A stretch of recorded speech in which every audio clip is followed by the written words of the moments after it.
The sun beat down on the rusted zinc rooftops of the small village of Ebio, a place where reputation was currency, and appearances meant everything.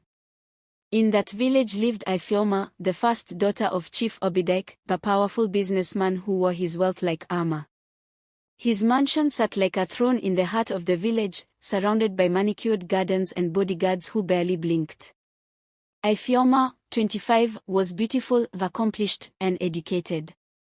A graduate of one of Nigeria's top universities, her future was painted with golden strokes, at least in the eyes of her family. Her father had carefully curated a line of suitors, sons of senators, CEOs, and oil magnates. But Ifeoma had chosen none of them. Instead, she fell in love with Emeka. Emeka was soft-spoken, thoughtful, and principled. He worked as a mechanic, barely earning enough to support himself and his aging mother. But in his eyes, Ifeoma saw something she had never seen in all the fancy suitors her father paraded before her: honesty, depth, respect, and love, unconditional love. When Ifeoma introduced Emeka to her family, the entire house erupted. A mechanic, her father roared, slamming his hand on the glass table. You, the daughter of Chief Obidike, want to marry a common roadside mechanic. Her mother cried for days, blaming herself. Her siblings mocked her. Friends ghosted her. Her father gave her two choices: marry the man he chose, or leave the house and forget the name Obidike. Ifeoma packed her bags that same night. Life after exile wasn't easy.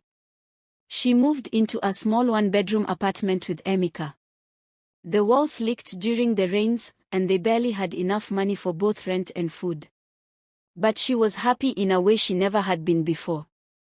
She worked 2 jobs, secretary by day, online tutor by night, while Emeka hustled at his garage, even taking side jobs fixing people's generators just to keep things afloat. A year passed. Then another. And then came their son, Chidera. The birth was difficult. They couldn't afford a private hospital, and complications almost took Ifeoma's life. But she survived. And when she held her baby boy for the first time, she wept, not from pain or fear, but from love so pure it felt like it could melt every scar. They decided to do a small baby dedication at their humble church. Nothing fancy. Just a few friends, some neighbors, and the pastor who had seen them through their toughest times. Still, Ifeoma reached out to her family, out of courtesy, or perhaps lingering hope. Her message was short. Chidera's dedication is this Sunday. I would love for you to come. No one replied. Sunday arrived with the sound of gospel music and clapping hands. The small church was decorated with white ribbons and plastic flowers. Emeka wore his only suit, a little tight around the shoulders, while Ifeoma dressed in a simple blue lace gown she had sewn herself. The pastor began the ceremony. He preached about love, about faith, and about the sacred duty of raising a child in truth. Friends shared testimonies about Emeka's kindness, about how he once fixed a teacher's car for free, or how Ifeoma had helped a neighbor get her WAC result upgraded by volunteering after school. Then the pastor raised baby Chidera high above his head. This child, he declared, will be a light in dark places. His path will shine beyond this village. The congregation clapped. And then, the doors opened. Silence fell like a heavy curtain. A man stepped in, tall, dressed in an expensive agbada with golden embroidery that shimmered under the fluorescent lights. His sunglasses caught the glint of morning light as he removed them slowly. Behind him followed 2 men in suits, and a camera crew that began filming. Gasps filled the room. Is that? Wait, no, it can't be. But it was. Chief is Chakuma. One of the richest men in West Africa. Owner of oil blocks, properties from Lagos to London, and a name that graced the covers of business magazines. He walked straight to the altar, whispering something to the pastor. Then he turned to the crowd. I came today not just for the dedication of this child, but to tell a story. Everyone leaned in. 28 years ago, Chakuma began. He had been a struggling trader with nothing to his name but debts and dreams. One rainy day, while selling phone chargers under a bridge in Lagos, a woman had given him her umbrella, saying, "May this shade bring you better days." She had also given him 5,000 naira, the first capital he ever used to start trading phones. "I never saw her again," he said, voice shaking slightly, "but I promised myself, if I ever made it, I would repay her kindness." He paused and looked directly at Ifeoma. Her name was Ngozi. "Your mother," gasps again. "She helped me become who I am. And when I received the dedication invite, I saw her name in the full version, Ngozi Obidike. I realized it was her daughter I had ignored when her message came." He turned to Emeka.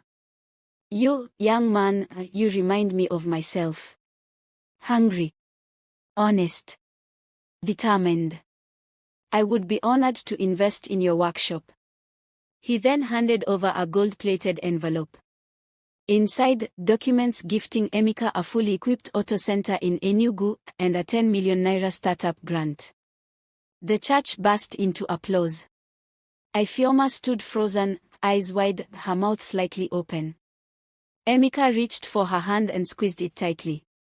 As they stepped down from the altar, the cameraman filmed every second. Later that evening, social media erupted. The headlines blared.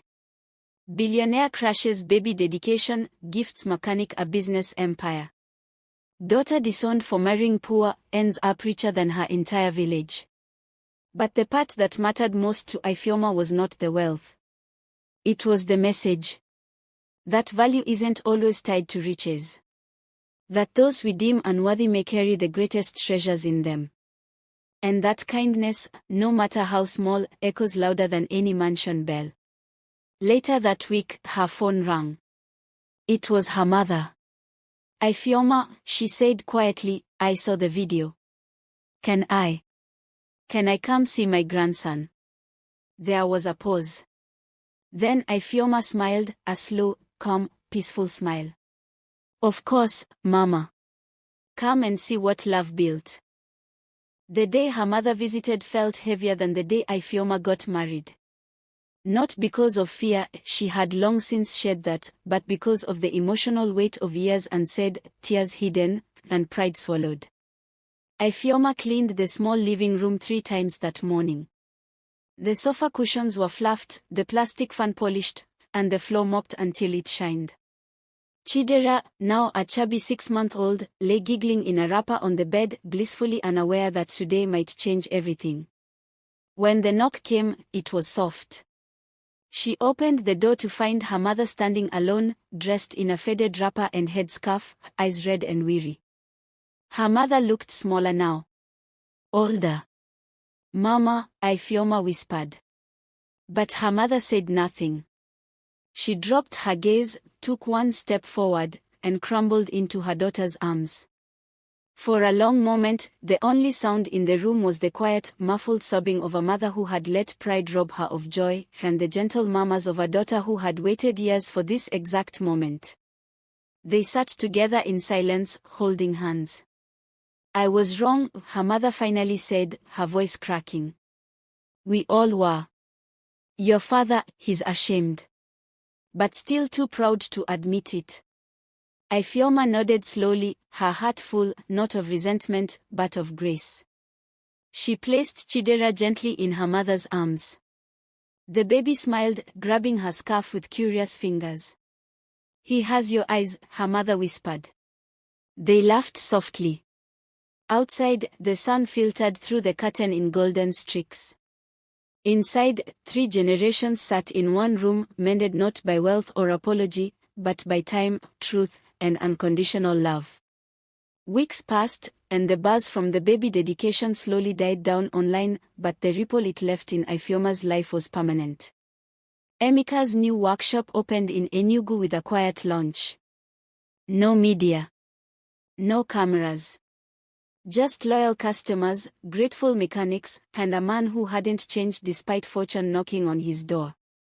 Emeka hired 6 young apprentices from low-income backgrounds, boys who once roamed the streets jobless, now waking at dawn with oil-stained shirts and purpose in their hearts. Ifeoma, on her part, returned to school, not as a student, but a lecturer. Her story, now known by many, had inspired an invitation from a local university to teach business ethics and personal development. Standing at the front of classrooms filled with young minds, she often began her lecture with one sentence. Never measure a man by what he has, but by what he refuses to lose, his dignity, his patience, and his love. Her parents didn't reconcile overnight. Chief Obidek still walked with pride wrapped around him like his signature agbada. But something cracked when he watched Chidera take his first steps on a WhatsApp video. Slowly, grudgingly, he began sending money first for the baby, then for Emeka's garage. Not gifts, not apologies. Just quiet acknowledgements, wordless bridges. One evening, Emeka returned home from the garage with dusty shoes and tired eyes. He found Ifeoma on the balcony, staring at the moon. "Do you ever regret choosing me?" he asked suddenly.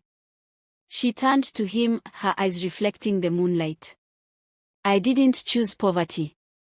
I chose peace. I chose respect. I chose a future that wasn't built on fear." She reached for his hand. "And look at us now." In the soft hum of the night, with their son asleep and the distant sound of crickets in the bush, Ifeoma realized something. She hadn't been disowned. She had been reborn. Sometimes, life pushes us out of comfort not to punish us, but to teach us who we truly are when everything else is stripped away. Wealth may build walls, but love builds homes. And when the world turns its back on you for choosing love over luxury,